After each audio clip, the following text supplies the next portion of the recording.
o druida que parece dono de zoológico. O Marcelo falou que a quantidade de bicho que tem ali vai deixar a batalha truncada.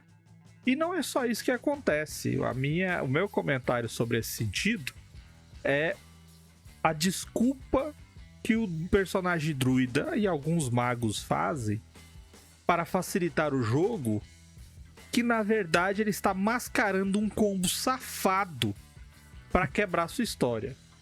Qual que é o negócio? Eu vou falar de uma experiência aqui com D&D 3.5, com o meu amigo Cachaça, que resolveu jogar de druida.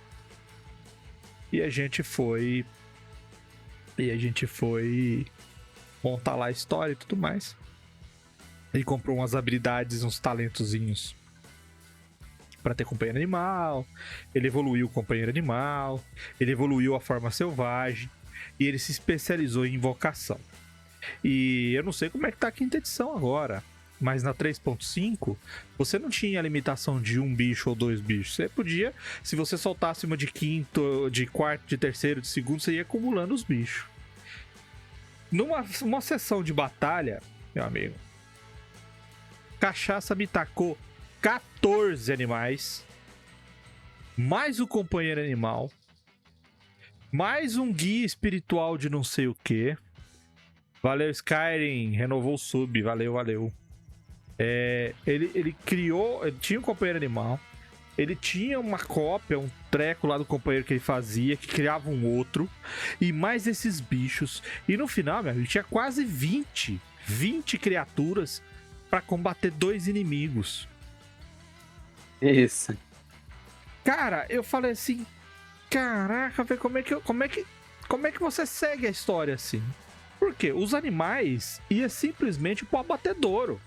Ele usava os animais de cobertura, ele usava os animais de proteção. Você fala que ele usava os animais de cobertor, assim, invocava de cobertor, isso é depois, né? um urso só pra tirar a pele dele e usar de cobertor.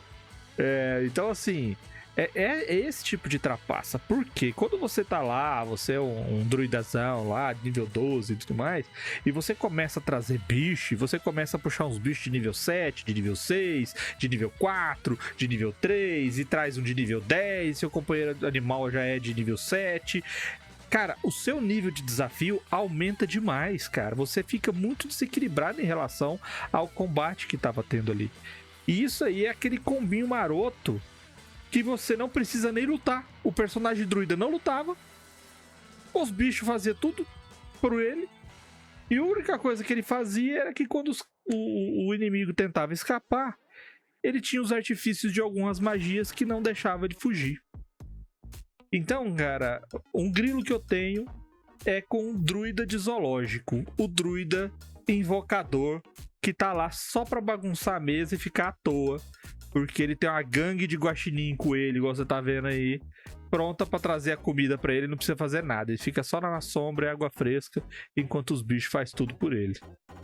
Esse daí entra naquilo que o Marcelo falou, que o druida, quando ele invoca o animal, ele não tira do nada o animal. O animal é um animal selvagem que estava lá na natureza e foi chamado pelas forças primais que o druida evocou. E aí, ele tem também uma obrigação moral com aquelas criaturas. Afinal das contas, ele é um defensor dos animais. Então ele não pode fazer isso de, não, vou chamar um lobo só pra ele entrar na frente dessa fireball aqui rapidão, enquanto eu sigo minha história. Não pode chamar os bichos só pra serem bucha pra ele. E aí é um problema, talvez, inerente do D&D, que, pelo menos que eu acredito, que não existe uma bússola moral pra druida tal qual existe pra clérigo. Clérigo paladino vai fazendo as coisas fora do alinhamento do deus dele, ele vai sendo punido, né? Vai perdendo ali os poderes dele e tudo mais. E pra druida, se não me engano, não tem muito isso. Não tem um negócio tipo assim, não, ele jogou chiclete no chão. Tipo, não, perdeu um poder por esse dia e tal. Eu acho que deveria ser uma coisa mais implementada, nem que seja homemade. Você pode, como narrador, fazer esse tipo de coisa, né? O paladino e o clérigo você pode colocar no druida. Especialmente se o cara tomou alguma atitude que causa, sei lá, o cara joga uma magia de fogo na floresta, causa incêndio e tal.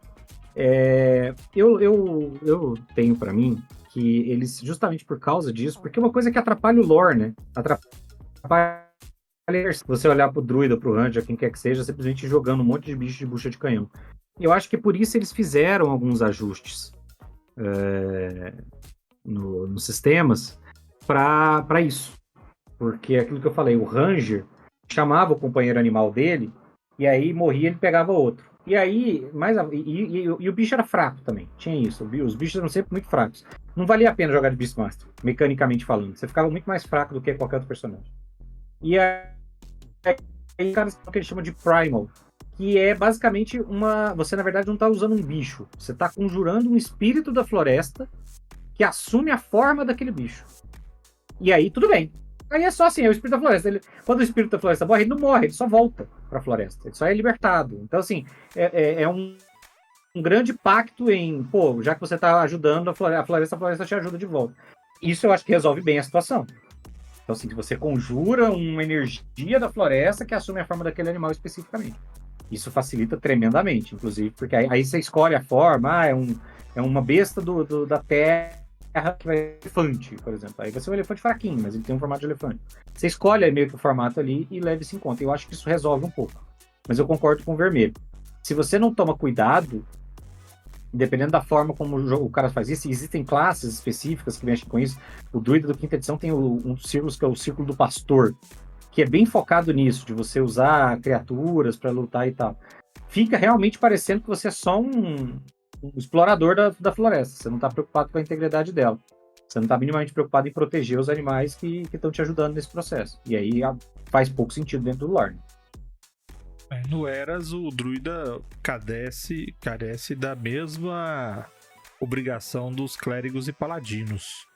Ele também tem os pecados que podem lhe tirar os poderes que lhe foram concedidos pelos espíritos. Ou seja, o cara começa a cortar árvore para fazer fogueira. Ah, pode pegar essa árvore aqui mesmo, vamos fazer a fogueira dela aqui, ó. Aí ele fala assim, os espirituais falam assim, olha só. Aí ele evoca 150 coelhos para parar uma bola de fogo. Aí os espirituais falam assim, olha o cara aí. Aí ele vai e começa a puxar gorila pra brigar com os inimigos dele enquanto ele fica tomando suco debaixo da sombra da árvore. Aí os espíritos falam assim, olha só. Aí lá na frente ele vai fazer um milagre de chuva lá e o trem não funciona. Aí ele fala assim, ué, o que tá acontecendo? Como assim eu não tenho mais meus poderes? A chuva era necessária agora. Pois é, cara, perdeu.